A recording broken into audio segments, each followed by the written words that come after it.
नमस्कार शेतकरी बंधू आणि भगिनींनो, आपल्या सगळ्यांचं आपल्या ऑर्गॅनिक कट्ट्यावर मी पल्लवी चिंचवडे आपलं मनापासून स्वागत करते।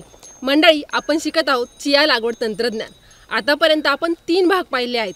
त्यामध्ये पहिल्या भागामध्ये हे चिया बियाणं नेमकं काय आहे, त्याचे फायदे काय आहेत, त्याचं सेवन कसं करायचं हे पाहिलं।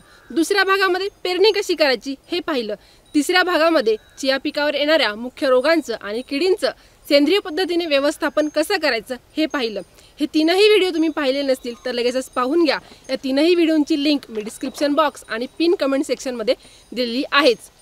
तर मंडळी, आपण चॅनलवर नवीन असाल आणि अजूनही चॅनलला सबस्क्राइब केलं नसेल तर लगेचच करून घ्या, कारण ते अगदी मोफत आहे आणि त्या बदल्यात आपला सेंद्रिय शेतीची शास्त्रशुद्ध आणि परिपूर्ण माहिती ही मिळत राहणार आहे। तर चला वळूया चिया लागवड तंत्रज्ञान भाग 4 मध्ये आणि पाहूया या चिया पिकासाठी खत व्यवस्थापन आणि अन्नद्रव्य व्यवस्थापन कसं करायचं ते।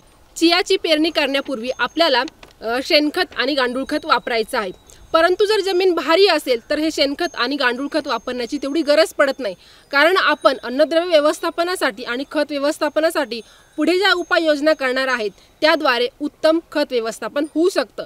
परंतु जर जमीन हलकी असेल तर त्यासाठी आपल्याला 1 टन गांडूळ खत आणि 2 टन चांगलं कुजलेलं शेणखत प्रति एकरी वापरायचं आहे।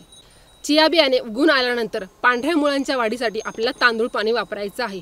आता हे तांदूळ पाणी काय आहे, ते कसं तयार करायचं हे आपण पुढे येणाऱ्या काही भागांमध्ये पाहूच। हे तांदूळ पाणी वापरल्यामुळे मुळांची चांगली वाढ होते। तर यासाठी प्रमाण आपल्याला 15 लिटर तांदूळ पाणी 100 लिटर पाण्यामध्ये मिसळायचं आहे आणि हे आपण जेव्हा चियाला पाणी देतो तेव्हा आपल्याला पाण्यासोबत जमिनीमधून सोडायचं आहे।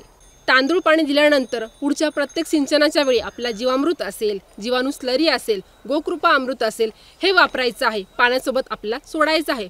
त्यासाठी आपल्याला प्रमाण जे आहे हे 10 लिटर गोकृपा अमृत 190 लिटर पाण्यामध्ये मिसळून ते पाणी देताना जमिनीमधून सोडायचं आहे। त्यानंतर जे काही जीवामृत आहे, त्यानंतर जीवाणू स्लरी आहे ते देखील याच प्रमाणामध्ये घेऊन आपल्याला प्रत्येक वेळी पाणी देतेवेळी जमिनीमधून सोडायचं आहे।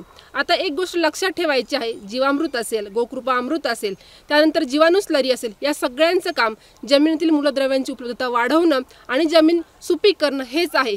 त्यामुळे एका वेळी कोणतंही एकच वापरायचं आहे। चिया पिकाच्या वाढीच्या अवस्थेमध्ये ह्युमिक ॲसिड वापरल्याने चियाची वाढ ही चांगली होते। त्यामुळे आपल्याला जे काही ह्युमिक ॲसिड आहे ते देखील आपल्याला 10 लिटर 190 लिटर पाण्यामध्ये मिसळायचं आहे आणि ज्यावेळेस आपण पिकाला पाणी देतो तेव्हा आपल्याला हे जमिनीमधून सोडायचं आहे। आता चिया पिकाला प्रत्येक आठवड्याला एक सिंचन हे देणं गरजेचं असतं।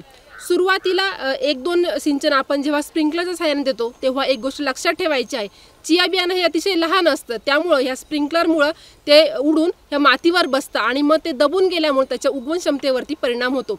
त्यामुळे सुरुवातीचं 1-2 पाणी आहे हे आपल्याला रेन पाईपच्या सहाय्याने दिलं तर त्याचे उगवण क्षमतेवरती चांगले परिणाम दिसून येतात। आता 2-3 वेळा आपण हे जीवामृत, जीवाणू स्लरी पाण्यामधून सोडल्यानंतर आपल्याला एक फवारणी घ्यायची आहे। ही फवारणी साधारणपणे फुले लागण्याच्या वेळेस येईल अशा पद्धतीने घ्यायची आहे।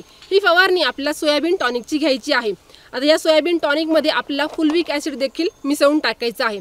तर यासाठी प्रमाण आपल्याला 500 मिली सोयाबीन टॉनिक आणि 150 मिली फुलविक ॲसिड आपल्याला 15 लिटर पाण्यासाठी वापरायचं आहे। तर फुलविक ॲसिड वापरल्यामुळं चिया पिकावर येणाऱ्या जी काही फुलं आहेत या फुलांची संख्या वाढते, त्यामुळे आपल्याला उत्पादन हे चांगलं घेता येतं आणि सोयाबीन टॉनिकमुळं पीक जोम धरतं। तर मंडळी, अशा पद्धतीनं आपण अगदी कमी खर्चामध्ये सेंद्रिय पद्धतीने या चिया पिकाचं अन्नद्रव्य आणि खत व्यवस्थापन हे करू शकतो। आता जे काही सोयाबीन टॉनिक असेल, त्याच्यानंतर जीवाणू स्लरी असेल, जीवामृत असेल, ह्युमिक ॲसिड असेल, हे घरच्या घरी कसं बनवायचं हे आपण पुढे येणाऱ्या काही भागांमध्ये पाहूच। तर मंडळी, तुम्हाला ही माहिती कशी वाटली मला कमेंटद्वारे नक्की कळवा। व्हिडिओ आवडल्यास लाईक, शेअर आणि चॅनलला सबस्क्राईब करायला विसरू नका। तर चला भेटूया पुढील व्हिडिओमध्ये, तोपर्यंत धन्यवाद।